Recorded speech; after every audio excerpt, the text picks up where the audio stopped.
Hello, my incredible second grade artists. Today we are going to be practicing the art of a self-portrait. A self-portrait is a picture that the artist makes of how they look. So we are going to be creating our own self-portraits. The first thing we're going to do though is practice. So at your table, you are going to have a sheet of 7 steps on how to draw a self-portrait. The first thing that you're going to do is trace a circle, a chin, and a middle line. Then step 2 is eyes, then we go on to mouth, nose, ears, eyebrows, and lastly hair. It's for your benefit that you follow these steps in order, not skipping over any one of the numbers. So the first thing you'll do is you're going to have a practice sheet to go through and complete 2 different portraits. We're going to practice twice. Fill out your name, class, and number. Then in box A, I want you to use the steps 1 to 7 to draw a general face. Then in box B, try to make another face that looks a bit like you. Don't forget things like glasses, hair accessories, and maybe a smile. So boys and girls, at your table, you're going to have a small cup. I want you to put the big circle of the cup, or the open lid, down for the circle of the head for step 1. So we're going to trace our circle. Next, I want you to draw a line directly in the middle of your circle. And we need to create a chin line. I start from this middle line and draw a curved V for my chin. Today, boys and girls, draw light until you know it's right. That is a very helpful tip today because we're going to end up actually erasing quite a few of these lines. Wherever there is a ... on the instructions, that means that those lines are going to eventually get erased to be covered up by one of our other features. So now I'm on step 2 and I want to go ahead and follow steps A through D to create our eyes. So step A says to draw 2 rainbows.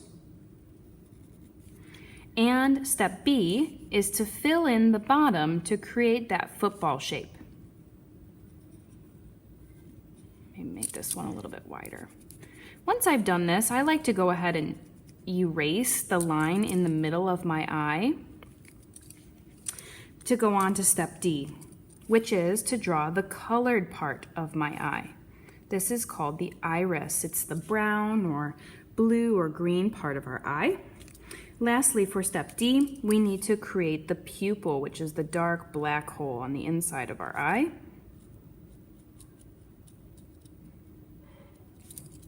And maybe a line for the eyelid.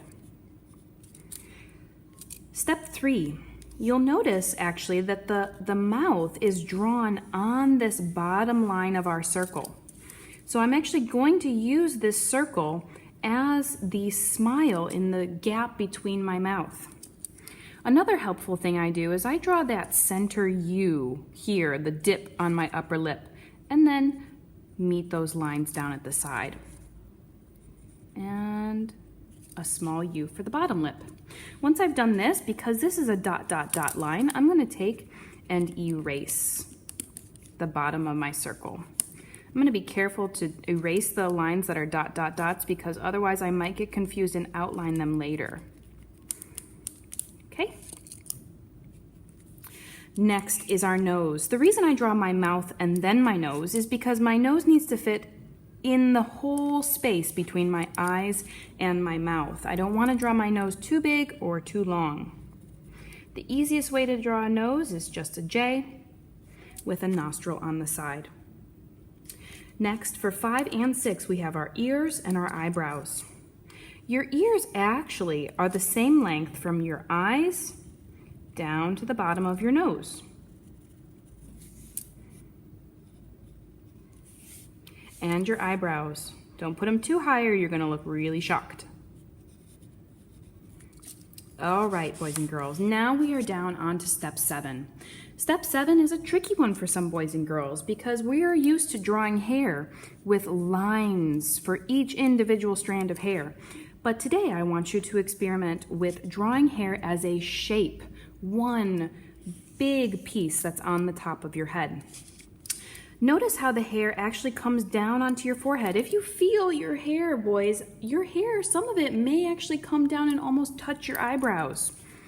So our hair is going to come down onto our forehead below the circle line. This is our circle line. And it's also going to come above the circle line because our hair is not flat and smushed down on our head. Once I've done that, our circle is a dot, dot, dot line, so please erase this line. We don't want it to look like you've got a headband. All right, boys and girls. So the last thing I really want you to do is draw a neck and shoulders that come all the way off to the edge of the paper. Okay, boys and girls, I want you to fill out both box A and box B on your practice. But then once you are done with practicing, you can get your material box. So in your material basket, you're going to find 3 extra pieces of material. You're going to find colorful paper with your name, class, number stamp on the back, a larger cup to trace our circle, and a permanent marker. Once you write your name, class, number on the back, flip your paper over, and we are going to use the bottom of our cup to trace our circle for our head for step 1 today. Trace everything, and boys and girls, I want you to follow the exact steps you did for practice on your final draft, not skipping any steps as you go. Once you have finished using pencil to draw your final draft, feel free to raise your hand and have Mrs. Shorgen come over and check your work before you then outline all of your lines with permanent marker.